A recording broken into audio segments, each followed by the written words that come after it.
Welcome to our second session of decolonizing the curriculum. We are here with Patricia Noxolo, who's joining us. Can everyone hear me? Can everyone just give a thumbs up in the chat if you can hear me? Yeah? Perfect. So yeah, so we're here. Thank you so much, Patricia, for joining us. Thank you so much. I'm so excited to hear from you. There's so many more people joining. So in the 5 minutes that we're just going to give like maybe 2 more minutes as more people are joining. We don't want them to miss a minute of what you're going to say because it's going to be very good. So I'm Ronkel Adele. I'm a student at the University of Birmingham. I'm doing my master's in international development, and I work part-time as an equality and diversity ambassador. So I work with the university as well as I study in the university, and we're alongside a team of 4 other people worked on this conference for a few months now. It's supposed to be in person, but obviously coronavirus happened, so we had to move everything online. So yeah, we're just here to just educate people and also empower people to find new ways to deal with issues of inclusivity in the curriculum and beyond. With everything happening right now in the world, this is very apt.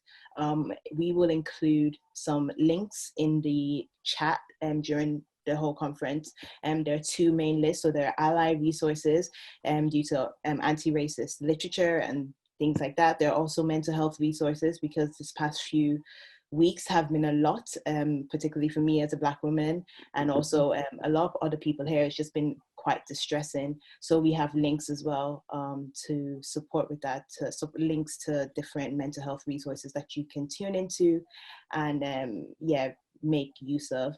So thank you all for joining in. We are so grateful as a team to have you all here.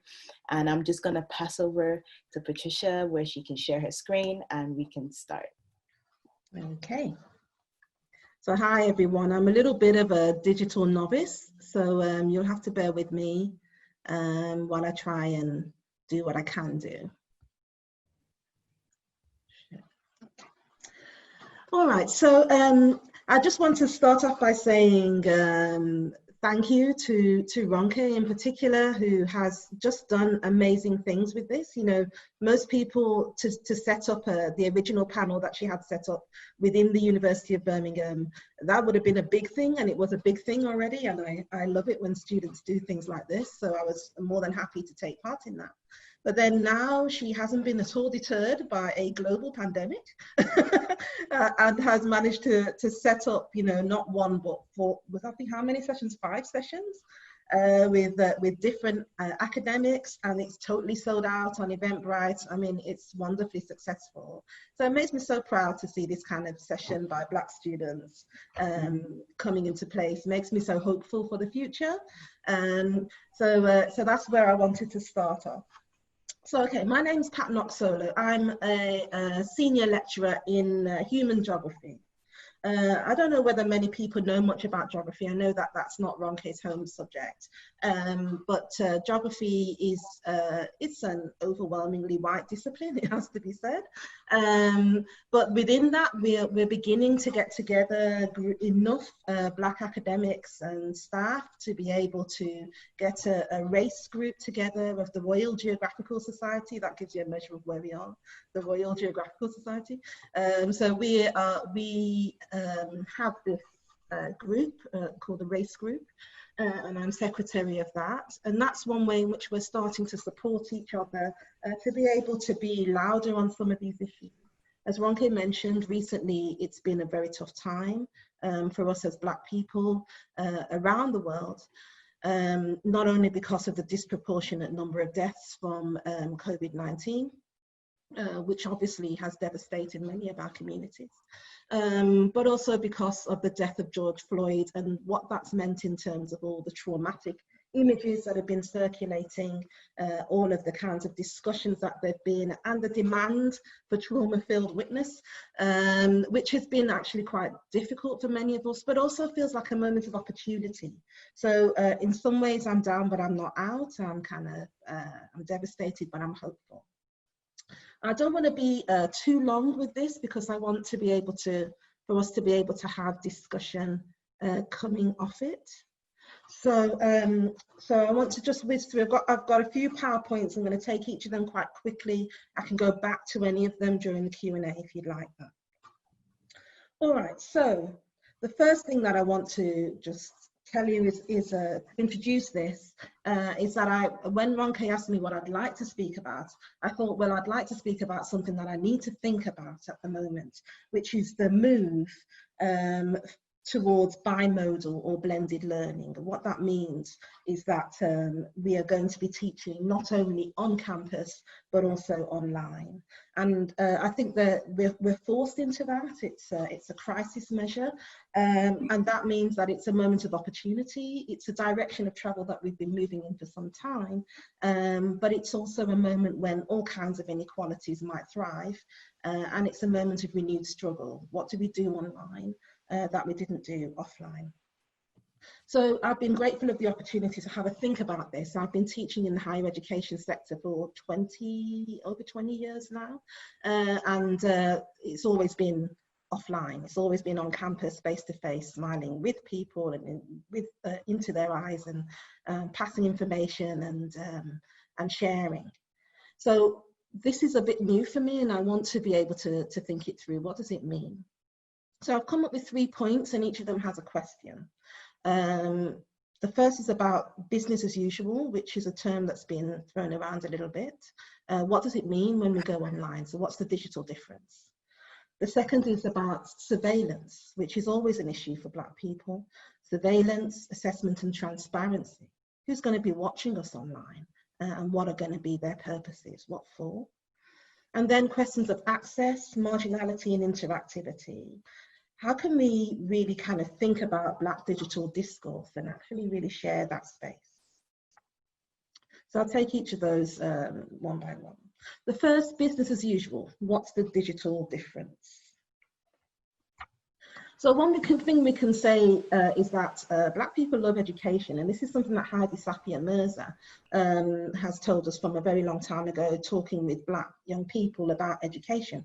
We love education. So a higher proportion of Black people are entering higher education than the proportion of white people in the UK. However, a lower proportion of Black students gets firsts and 2-1s in the UK than white students. There are all sorts of issues going on here. One of them is class. So the class differentiation within the white group means that there's a lower proportion within that group, and that's a discussion that needs to stay on top. But also that there are a lot of intersections here between class and income differences. But I think the main thing that's going on here in terms of the difference between our enrollment rates and our attainment rates has to do with the impact of being educated in institutions that weren't designed for us. So the impact of being educated in institutions that reproduce white privilege and also class privilege means that at that intersection, Black people tend to attain less. So the attainment gap, which is normally called the Black or BAME attainment gap, but in that context of it being about, for me, the environment, the white privilege, I would see that as a white attainment gap. It's 13%. So that's true for students, and it's also true for staff. Black staff at all levels tend to underachieve in relation to the amount of people that are there. And that has implications for the knowledge that those students are learning, because knowledge production then tends to stay oriented towards reproducing white privilege. So we can look at all sorts of different evidence for this. Jason Arday's 2017 report, where he talked to Black PhD students, he said that Black undergraduates don't often go on to begin PhDs, they're often put off before they get to that level. Even more rarely do they finish those PhDs, because often, and I meet this very often, I meet students who are very determined to do a PhD. So they start it, very often part-time, very often self-funded, and we could talk, perhaps we'll do that in the Q&A, a bit about funding and differences in who gets funding for PhDs. There's very little funding around anyway. So by the time they do finish their PhDs, if they do one, they've often been put off an academic career due to all sorts of things, but often it's about access, casualization of the discipline, and I'll talk a little bit about what I mean by that, and a lack of mentoring. There's very often not somebody there who understands what they do and why they're doing it enough, and who cares enough about them, let's just be straight, to be able to mentor them into an academic career. Another interesting report has been Nicola Rollock's 2019 report on Black female professors. There are 85 Black professors in the whole of the UK, and out of those, only 25 are Black women professors in the whole of the UK. And that's 0.6% of the number of professors in the UK. So it's a very low rate. Both of these reports talk about the reasons why we lose so many people on the way up through academic careers, and one of those reasons is bullying. People just treat us badly and there's discrimination. Another reason is exclusion and isolation. In an everyday academic life, people are just not included in all sorts of different discussions and are made to feel of low value and as if they don't matter. Yet education has a very high value for us, so we keep on coming. Saidiya Hartman, in her beautiful book, Wayward Lives, Beautiful Experiments, talks also about the implications of this for Black knowledges. She says that Black knowledges are disallowed, Black knowledges are uncited, and we've had several cases recently of people talking about how their work has been used but not cited. But our work is still appropriated and it's still misused. We still have that phenomenon that Spivak, Gayatri Spivak talked about as the native guide phenomenon, where you go to places, you talk to people, you get all their knowledge off them, and then you don't cite them or even name them within the publication because it doesn't count as knowledge until it's taken away from those people, the native guide. So Black people are written about, misrepresented as problems very often. So we are often written about, but not necessarily by ourselves. But our own, what Saidiya Hartman calls our own beautiful experiments to make living and art, are rarely publicised. So the writing of our stories in our own words is an enormous incentive for Black academics. So what's the digital difference? What's going to happen when we go online? Well, my main message here is that very little is going to change, I would think. In moving our teaching online post-COVID-19, say there'll be a blended thing, it's not a case of maintaining high standards in relation to racial inequality. We haven't had high standards in relation to racial inequality, so we're not going to be maintaining high standards. In my feeling, I mean, this might just be an old lady talking, but in my feeling, it's the same battle, just a slightly different field. So there are the same people and the same relationships. Efwa Hirsch, whose work I really admire, talks very kind of lucidly about this, the microaggressions that have a cumulative effect on young people in dealing with loneliness and being away from home and all of these other things that it takes to be a student. It's a combination that is crowned by an aggressively white, old-fashioned and sometimes stifling curriculum. So when we go online, that curriculum isn't necessarily going to change all by itself. Like our campuses, digital learning spaces are at the moment being constructed, and they're being constructed to maintain the reproduction of the same privilege. It's not that lecturers are setting out necessarily to do this. Lecturers, though, are having to go online quite quickly. They're in the process of transferring the very same knowledge bases that they had offline into online spaces. So that's based on their existing learning and teaching. They're not taking additional qualifications to construct online learning. They're moving the white campus into a white digital space. Simone Brown's book, Dark Matters, which I found very helpful in preparing this, she talks about the historical construction of what should be observed and noted as problematic is brought online. So that the idea of what we think of as problematic, what we think of as something that needs to be controlled or punished even, those ideas have been constructed historically. They were constructed for particular reasons, for particular purposes, and in particular ways, and that has determined and informed the digital spaces that we have at the moment. These are systems of control and privilege in terms of class, race, and gender. So this, to summarize my first point, is that digital spaces are not new spaces in any important sense for Black students and staff. So our existing tools of engagement with academic spaces, the forms of struggle and politics and survival that we already have, are still useful and valid in digital space. We don't have to feel as if we're not in Kansas anymore. We actually are in the same places. So what tools do we use offline? This is my first question, that we can continue to use online in order to survive, thrive, struggle, change, and challenge universities. Okay, so here's my second set of ideas, and they come off the previous ones to a large extent. The difference that I can see in digital spaces is data. All the human encounters and relationships that we have online are saved online, they are tracked online, they are sorted into lots of different types of data with different meanings, and they're often reassembled in ways that we can't predict, and they're often reinterpreted when they're reassembled. So I guess the main thing for me is data. Data online, because there are no private, casual, or ephemeral encounters online. Everything can be tracked, everything can be saved, and everything can be reused. So the danger of this for Black students and staff is that assessment and monitoring practices, which of course there's a lot within education, these have traditionally involved mutual engagements between staff and students.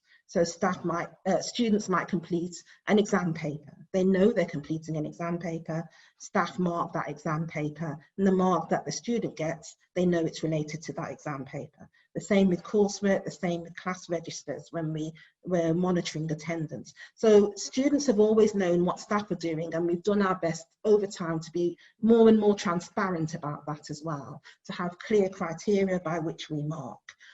To know, so that the student knows why they got the mark that they did, and the student should be aware of the feedback that they got. So those mutually controlled encounters have been a feature of academic work.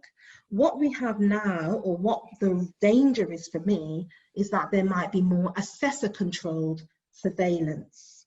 Because online, we already have, and I tell my students this, the virtual learning environments that we have are panoptic spaces in a Foucauldian sense. They track different forms of engagement. I know what my students have looked at, for example, in the materials that I put online. I know how long they've looked at those materials. I don't know what's going through their head, of course, but I know what they've looked at, and I know their levels of engagement. So I know more about them than that final assessment will tell me. So it seems to me that a danger of moving online is that we could see a future of instantaneous sorting and recombination of very different forms of data that universities hold. And we could see this as assessment. In many ways, we could see this as a kind of parrot assessment exercise in the first instance, but we could see that students might get to a point where they don't actually know why they're getting the assessment that they're getting. They don't understand and don't have any way of accessing files, because the digital data will only be recombined at particular moments when it's needed. Otherwise, it's just a lot of different points. So how will the student know exactly how they're being assessed? The reason I'm this is quite a sort of futuristic sort of point of view, it seems to me, but I think it's a real danger. And we can see this from some of the discussions that have been had around China. I mean, obviously China gets set up as a kind of straw man at various points, but China has been visible as ahead of the curve online and offline, both before and during COVID-19. China has smart campuses with artificial intelligence, cameras that collect data, that monitor attendance and monitor engagement, and we've seen lots of stories in the press about that. Chinese universities and schools have also had apps which monitor and enforce engagement online. So students get what's it called, ding talk. They get a ding when they are meant to be paying attention, when they're meant to be attending, when they're online. So what we don't get told all that often, I think, is that there are forms of resistance to this in China. So there are human rights objections that are being made within Chinese civil society, including from parents and staff. And students are also not completely just victims in this or passive. So they masked, for example, a low rating of the Ding Talk app because they didn't like being constantly forced to engage. And there are also lots of low-level forms of resistance, controlling their expressions, etc., etc. So, and there are lots of discussions, critical conversations happening in China about the collection of data. People doubt the meaningfulness of that data. How accurate is it? How possible is it to compare data across different forms of collection? So those kinds of discussions are already happening within China. And I would say that it's not only within China that all these things are happening, or that we've begun to see this kind of surveillance. Simone Brown has quite a useful phrase, the idea of racializing surveillance, which is when enactments of surveillance reify boundaries and borders and bodies along racial lines. And that word reify is quite a useful one. It means that they make those borders more fixed, more rigid, more strict, more heavily policed.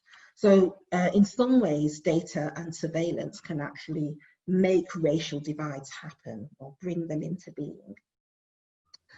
What we know about data and about surveillance is that there's often a norm against which everybody is surveilled. Whiteness and white behaviours, middle-class behaviours are often seen as a norm or a baseline against which everybody else is an exception or deviation or a problem. So we've seen that people, black family forms, you know, not having a nuclear family, districts in which black people live, our dietary choices, the vocabulary that we use, all of these things can be seen as deviations from a norm and therefore spotlighted as problems. What we've seen on campus is that we already have cameras recording us on campus. There's lecture capture has become pretty much a norm at this time, and that's been driven not just by the university authorities. This isn't necessarily a top-down thing. This has been driven by students with disabilities who have diverse needs, who have been leading on the demand for lecture capture. It's been driven by students who just want to make sure that they understand everything in a lecture. So having cameras in our classrooms is actually quite commonplace now. Having temporal checkpoints where we have 3 or 4 times in a year where the student has to make sure that they are attending. That kind of attendance monitoring has also become commonplace now, and that's coming from the Home Office, part of our hostile environment. So all of these things have become part of what universities are. AI, artificial intelligence, has become part of what we do. And security and anti-immigration measures often do generate increased surveillance. They're ways in which the rest of us begin to acquiesce to surveillance. So Simone Brown, as well as talking about this very useful idea of racializing surveillance, has also talked about dark surveillance. And I like this idea. Any of you who've studied any French, you'll know that surveillance is about things coming from the top and surveillance is about things coming from the bottom. And it's a nice idea that not only are those with power and authority watching from above, but those with less power and authority also watching from below. So there's a kind of mutual surveillance that's going on. Simone Brown talks about dark surveillance in terms of flying below the radar, keeping out of sight, a kind of communal practice, watching out for each other. For example, one of the examples she gives is the Underground Railroad, you know, that kind of a Black positionality from which we watch. I've also had a similar kind of idea of in/security, where security and insecurity are not kind of, security isn't a set idea that's just given from the top. It's actually something that we struggle over, the relationship between security and insecurity. So in terms of Black politics, what that's often meant is that we show that we're also watching. We're also watching white people, we're also watching racism, and we do that through our laughter. And I've been writing, thinking and reading and researching a lot about laughter in recent years. We do that through our music, we do it in proverbs and stories, and of course we do it in our knowledge production. So what might be new in this new era is thinking about the kind of data skills and data transparency that Black communities are beginning to get together.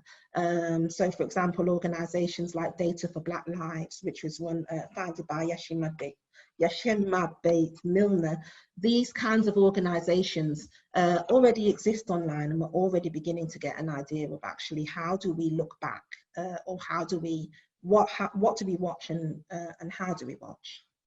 So the second point that I want to make is that online spaces have tools for surveillance and discrimination that are unprecedented in form, but are rooted in histories of oppression. So the second question that I want to ask is, what new skills do we need to pool and acquire as individuals and as communities to make sure that we can survive and thrive in digital online learning spaces? Okay, this last bit is a bit shorter. I know I'm going over the time that I actually wanted to go over, but so this last bit is a bit shorter. The last thing I want to think about is the question that gets raised all the time: access, marginalisation, interactivity.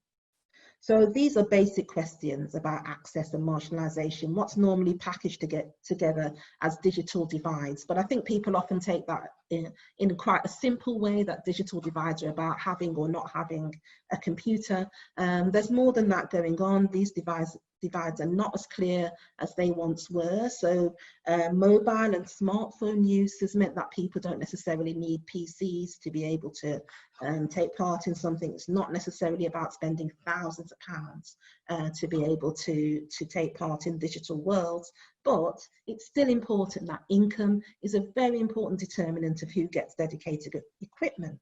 And of course, if you don't have dedicated equipment to be able to study online, it's going to be very difficult for you necessarily to be able to do those assessments or to listen to that lecture when you need to have it. You don't have that laptop, you might not be able to do that.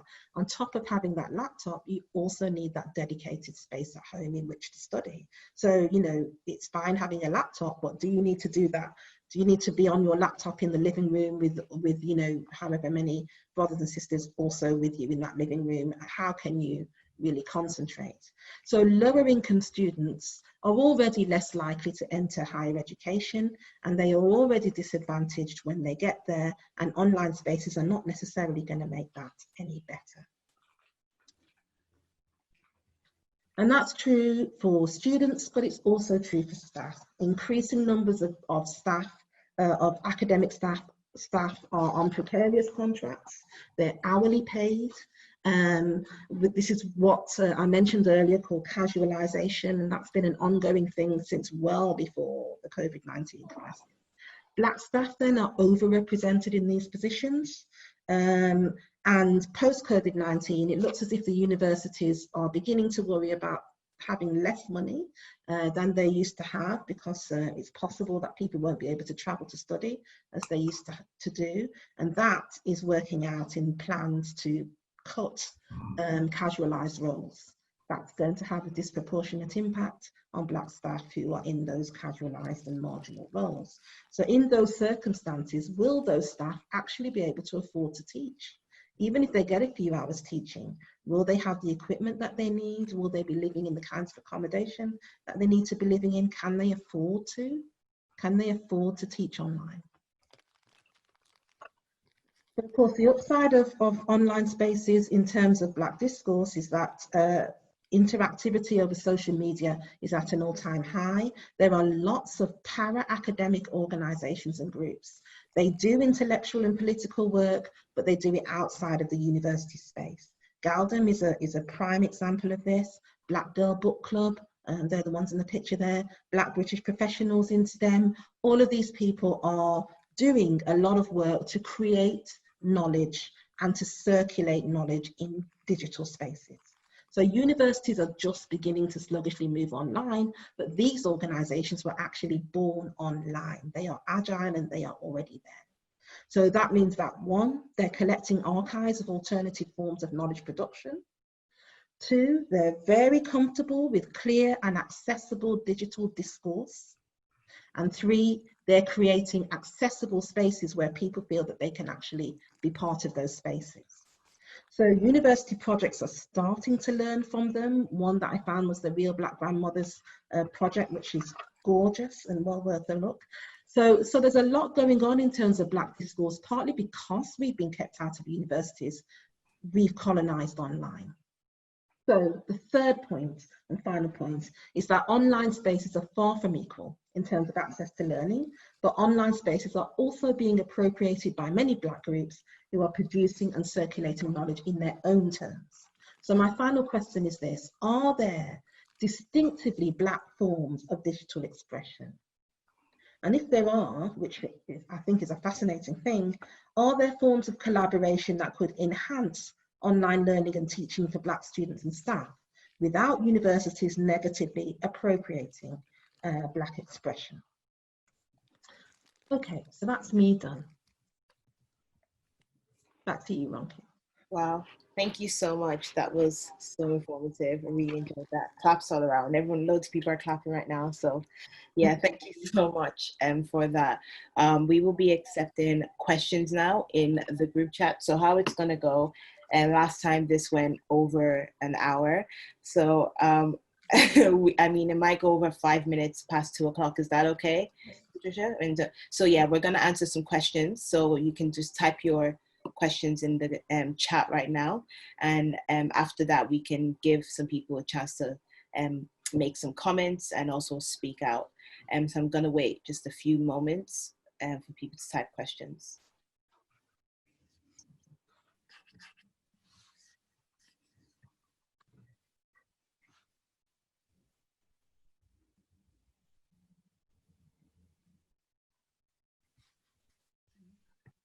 Sorry, I was muted. The first question I've seen is from Vinny, and it said, do you think the COVID-19 app will use the data of people for surveillance? Are people of color and Muslims right to be suspicious of it?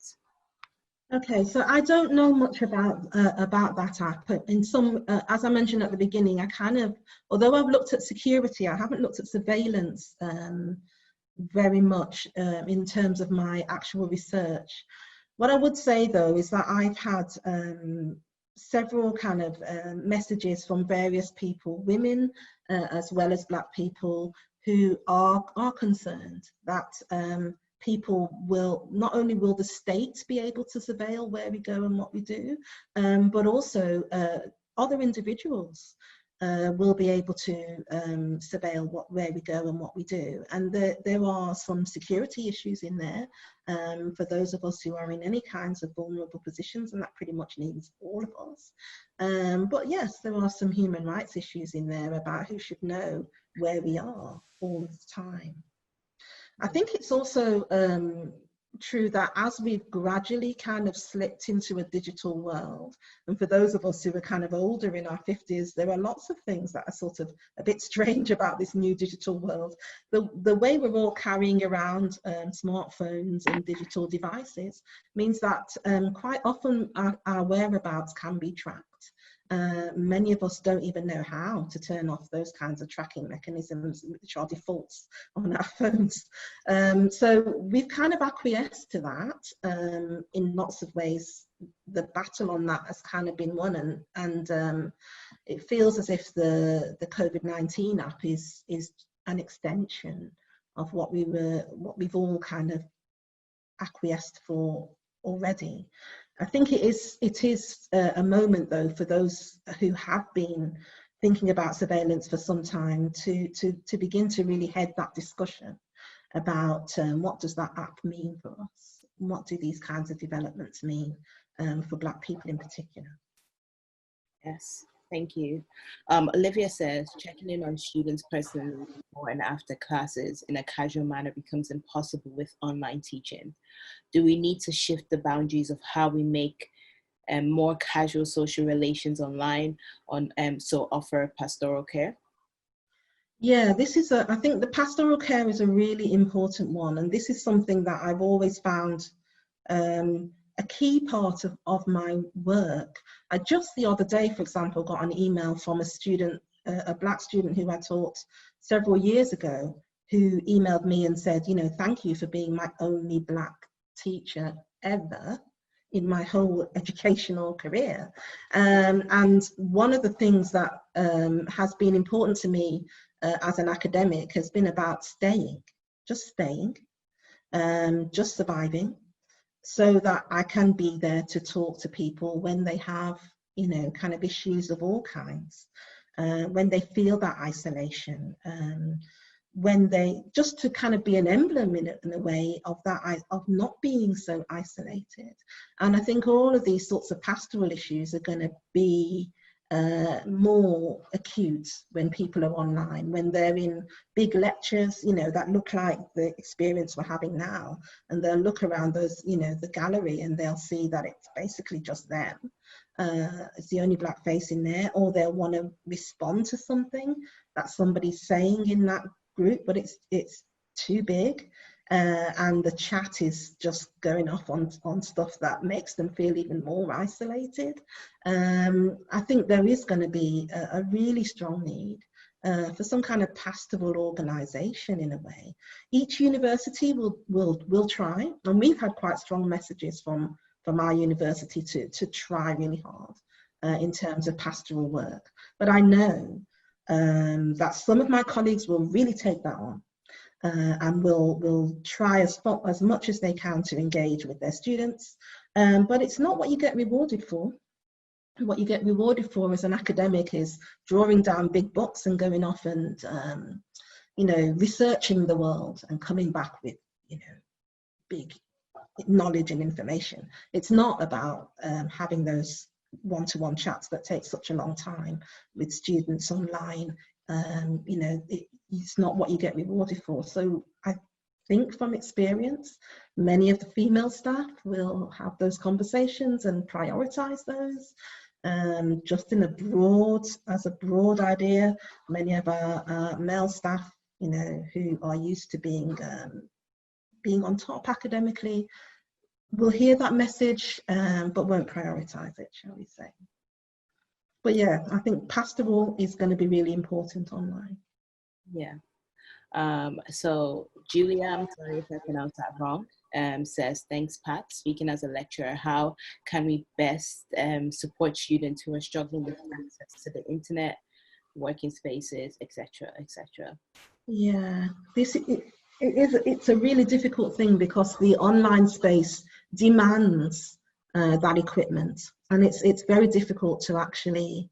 There is something about space. It's really interesting as a geographer to think about, you know, how this is going to be different, how space is going to mean something different, because that campus space, although it's a very exclusive space in lots of ways, lots of people feel very uncomfortable in academic spaces and on campus spaces. Because we all have bodies, no matter what that body is like, we're able to move through space. And so there's a kind of a democratization to that you don't have online. And so I think I've been thinking a lot about how can we make up that shortfall. One thing that I've been doing is just making sure that in all the conversations about moving online, I press quite hard to say, and we're also going to have the offline, right? We're also still going to be, it's going to be blended, it's going to be bimodal, it's still going to be offline. Because I think for many students, it's going to be actually really difficult for them to do most of what they do online. But you know, the obverse of that is true for some students. It's going to be actually, they're going to have more access online because they've always found that offline space so uncomfortable. They've always found campus such a difficult place to be. So for some students, it's going to be it's going to be useful for them to be able to, for example, access lectures outside of the normal 9 to 5 time, not to have to sit with other students and think about what they look like and all of this, to be able to just kind of access within a space that they feel comfortable. So, it's swings and roundabouts in lots of ways, but I don't know the answer to how you get people to access learning if they can't access digital spaces, i.e. they don't have the equipment, and if they can't come onto campus. I don't know what we do about those students. I don't think anybody really has the answer to that. Thank you. Judith wants to know if, she says thank you, and she says lots to think about. She wants to know if the slides will be available for everyone after the meeting. We can, if Patricia does give permission, we can share the slides via email after this session, and also the session is going to be on our YouTube channel to check if you want to always go back to reference. Yeah, no problem. Yeah, I can certainly share the slides. I think I tried to share them by WeTransfer yesterday and I didn't manage it. I'm not the greatest in digital space, so maybe it's just, but I'll try again to send them to you. No problem at all. Sharing them. So this is by Fiona, Professor Fiona, who says, I worry about increased surveillance of staff by the university that will heighten bullying. What do you think? Yeah, I think that's very possible. Although I think there'll probably be increased surveillance. One thing that I didn't kind of mention though is that I think there is a lot of data around. A lot of data is being collected. It's too much data. It's too much data for people to really absorb and do anything with, all of this kind of recombination of data, etc. that I was talking about.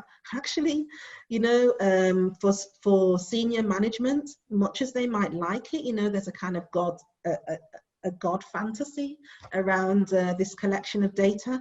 In practice, really difficult to actually do anything with all that data. So, but what I do think is the case is that if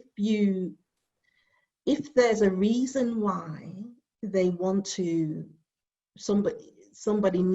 they want to exclude you or they want to get rid of you, because there's so much data being collected, it will be possible to find some evidence of whatever they want to find evidence of, because so much data, right? So you're being, cameras all over the place, and if you're mostly online, lots of data. Even a conversation like this now, Zoom is a private organization. Who knows what they're doing with that data? So there's lots of data around, and if you have a case where you want to do something, then the data is available.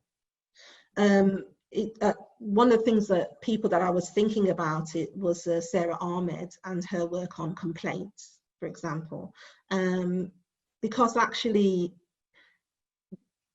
one of the points that she makes that I find really useful is that she says, when you say there's a problem, you become a problem. Mm. So if you're somebody, and I found as a Black academic that, you can't keep quiet. Some things you just have to say. So you have to keep saying them, and you become a bit problematic. I mean, I'm not a particularly confrontational person. I'm, gentle thing, but sometimes you got to speak, right? And you can become a problem without meaning to be a problem, but just you got to talk. And if you talk in various places and in various ways, that can be gathered up as data, can be connected up, recombined with other things that you've said, to mean something other than what you meant, or to mean something more than what you meant. And so there are dangers in that, for sure, right? But I have to say, they're not that different from the dangers that we've always faced, in that, just being a Black person on the street corner talking, right, has always meant that one could get, bundled up and arrested. And then once you're arrested, then there are other things that you've done, for sure, right? Stuff from your past, stuff from just or living in the wrong neighborhood or whatever else. All those different bits and pieces about you can all be collected together and used by the state or whoever authorities, and that has always been the case. It's not that different in lots of ways. I just think it's more massive. There's just more of it, more possibilities, more data. Thank you. I'm going to take 2 more questions, and the last 10 minutes can be used for comments and people to actually ask their questions if they want to, just so we can get a change of space and change of scene, I guess. So Hannah asked on the issues of repeating transitional learning and teacher structures online, what recommendations could be taken on board in terms of behavior in online classrooms, particularly with the possibility of group chats? Can the tutor be in all places at once? Yeah, this is a good question. So yes, there are breakout groups. I've had some good chats with them. I have 2 daughters who are both learning online at home at the moment, and I had a nice kind of little focus group with them on Sunday. We had a discussion about how they've been dealing with online learning, what they've been thinking about it, etc. And in some ways, they've quite enjoyed it. They've quite enjoyed that there's a lecture which they can then ask questions about in the chat in much the same way as we've got here. So that it means that, and I found this the same in meetings, you know, where meetings are often dominated by, you know, 1 or 2 men talking or saying what you've already said and all of those things. But you can at least put it on record that you want to ask a question. You can put it in the chat. So there are different ways of intervening in online lectures, which and different ways of leaving evidence that you are intervening, which I find helpful. I also find all the little conversations quite helpful, you know, where you can just send a message. I could just send a message to my friend Parvati down there, and nobody else, and nobody else would necessarily need to be part of that conversation. That's also, I think, nice. A little bit like lecture rooms are now, where people have their laptops and I know they're sending messages to each other and perhaps doing some shopping, and it's fine. I think that sort of thing can actually be quite helpful. One thing that really struck me though by talking to my 2 young women at home is that they're very there's a lot of etiquette online that I didn't know about. The meanings, they're very sensitive to the meanings of 1 exclamation mark versus 2 exclamation marks, for example. You know, of things that where you can set a tone sounding sarcastic by using certain types of punctuation as against the other types of punctuation.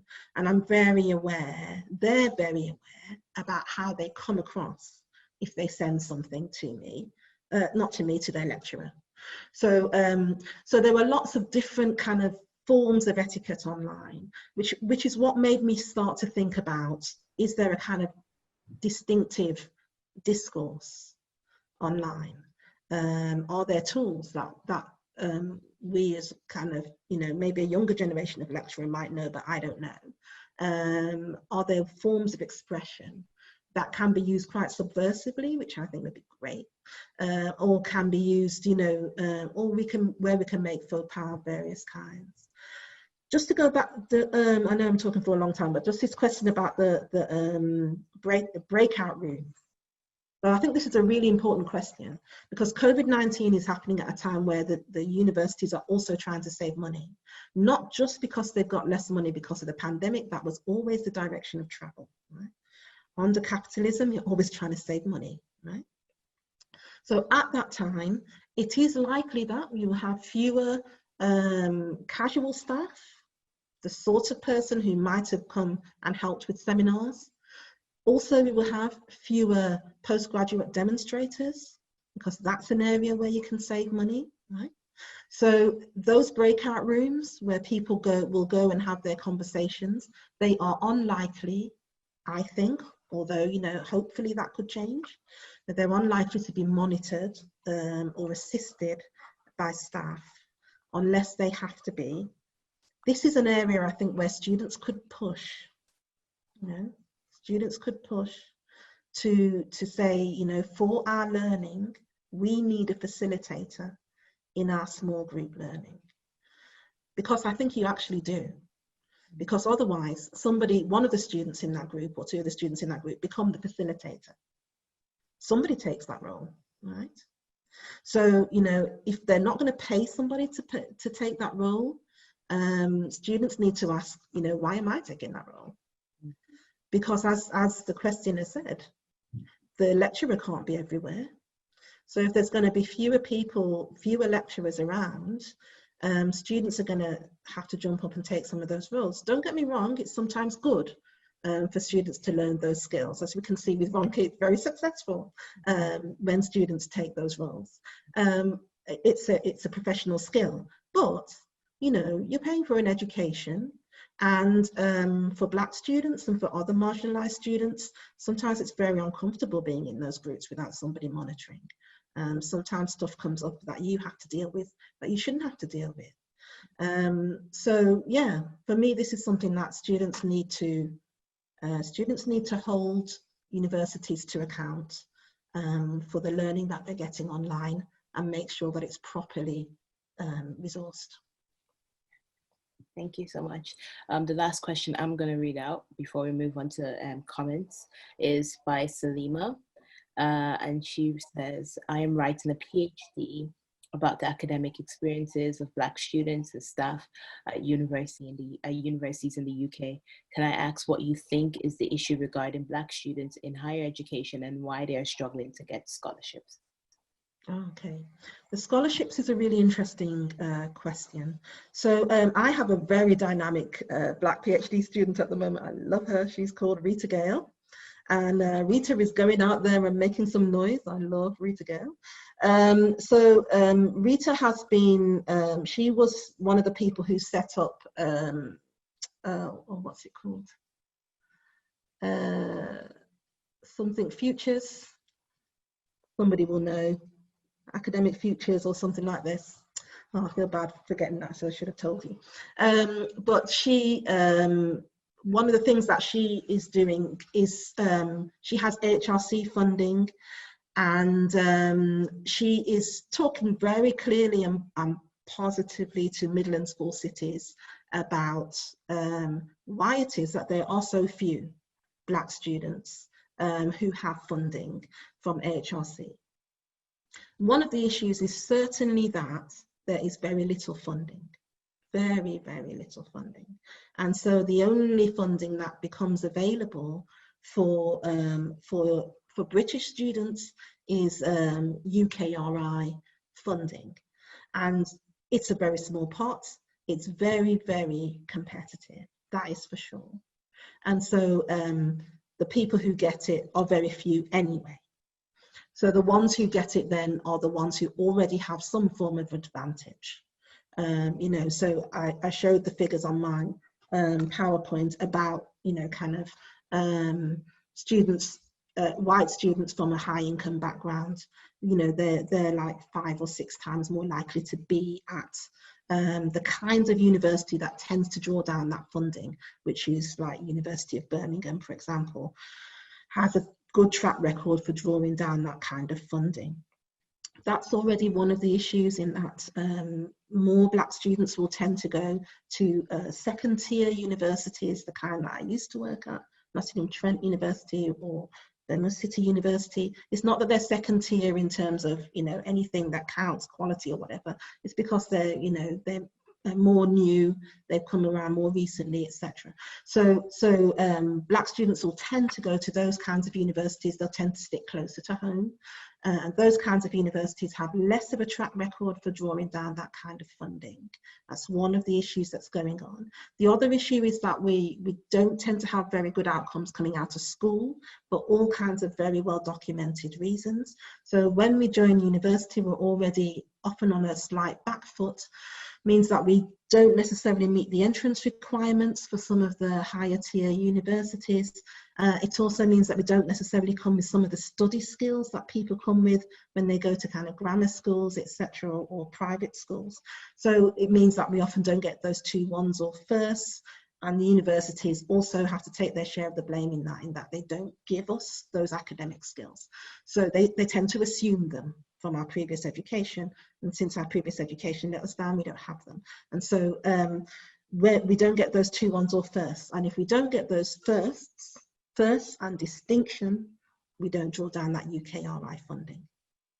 So there were all sorts of questions in there. There's an organisation called Leading Roots, which has done some research into this as to why so few Black students get that funding. One of the very important reasons, though, that has been my experience in relation to Rita and another Black student that I've had recently, Natasha Comey-Song, is that we, Black academics, need to support those students. There are very few of us. Right? So to get that funding, I had to write recommendations. I had to help her redraft the application. I had to be in some of those meetings where they were discussing those applications. You know, you need a whole lot of support and commitment from an academic in an institution. And if you don't have that relationship with that academic, you probably won't get that funding. So for many Black students, we don't have a lot of academics in our families. We don't have a lot of connection with universities. We probably don't have anybody with that commitment. It's a very elitist system, for sure. Yeah. Thank you. Just as we move on to the comments, we have, yeah, it's about maybe 4 minutes to 1, but we've agreed to go about 5 minutes, extra 10 minutes left. Just remember that as you are asking questions or making comments, this is being recorded. I'm going to be put on YouTube, just to remind it to yourself. So if you do want to ask any questions, then just put that, there's a hand up function, and then I'll select from who I see. So if anybody wants to, I'm just scrolling through right now to check. Anybody wants to ask a question or make a comment? If not, I could just read it out. If I could continue to read out questions. Okay, I don't think I see anyone who wants to make a comment. Okay, perfect. Okay, I'm gonna read out maybe 2 more questions, and then we're gonna end this session. From Parveen R, it says, lack of private space is of real concern to me as to how much students are not only able to engage with online classes, but the extent to which they're able to speak freely about sensitive issues that we may discuss. How can we help students in this respect? Yeah, I think that's a really good point. You know, one example of what happens at universities is that, for example, people find their identity in lots of different ways. They find their own identity, and that could be in all sorts of different ways.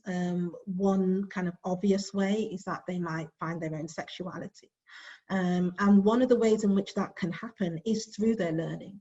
You know, through reading things, through talking about issues around sexuality, they find out who they are.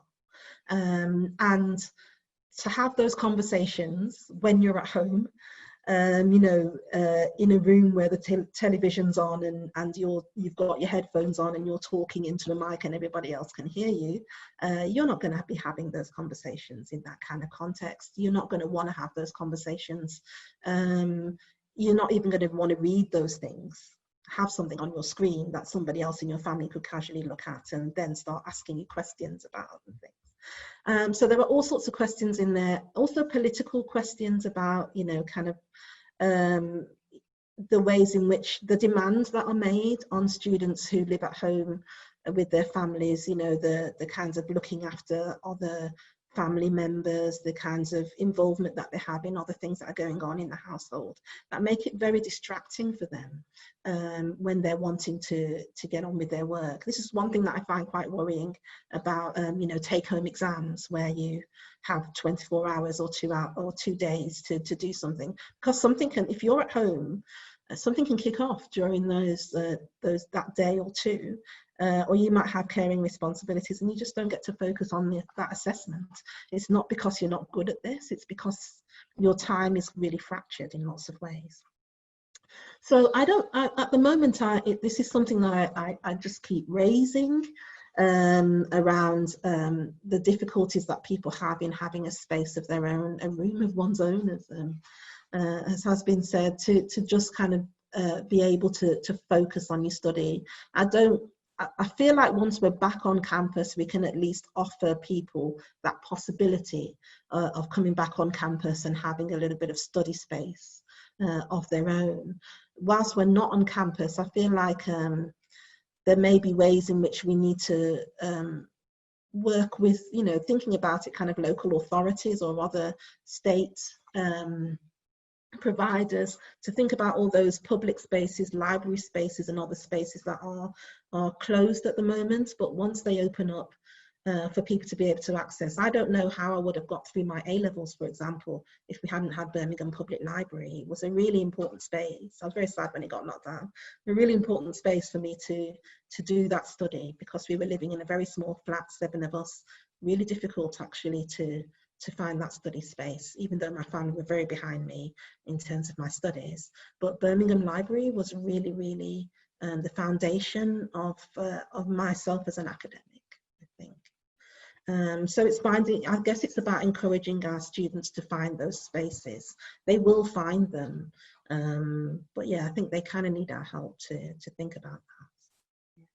So we're going to take one last question from Marilla, and she says, much of mutual support among Black students and staff alike takes place in informal or private conversations about the implications of this taking place online. I think it's much more like what we just discussed, such as Zoom tutorials, meetings, which are recorded and or surveilled.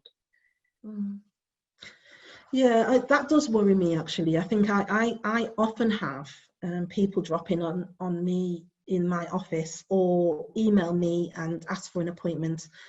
People who are thinking about doing a PhD, for example. I get a lot of Black people who do that, so they come and they visit, and we chat about it and the possibilities of it, and sometimes they decide to do it, sometimes they don't, but it seems really important that they had that moment to come onto the campus. I always think coming onto the campus is really important, particularly because I work at Birmingham University, which for many people, I grew up in Birmingham, but very close to the campus, but at that time, it seemed like a fortress domain, very separate to my life. So I always like to invite people onto campus for them to come to my office for us to have a discussion. And those discussions are just not available at the moment.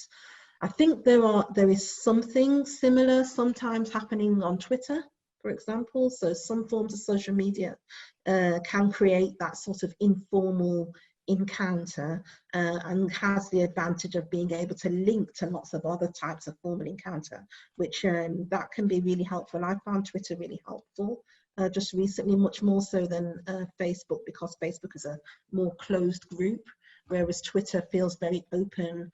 You can move between conversations very easily, and it recreates some of that informality.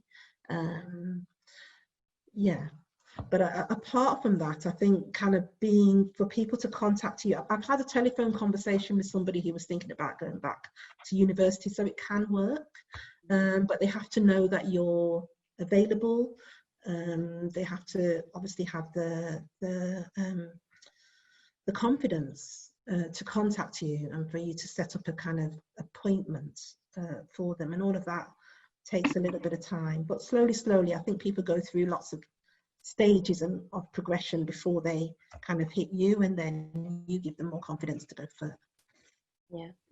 Right, we've come to the end. Thank you so much, Patricia, for your presentation, for answering the questions so thoroughly and so patiently. Thank you all for joining in.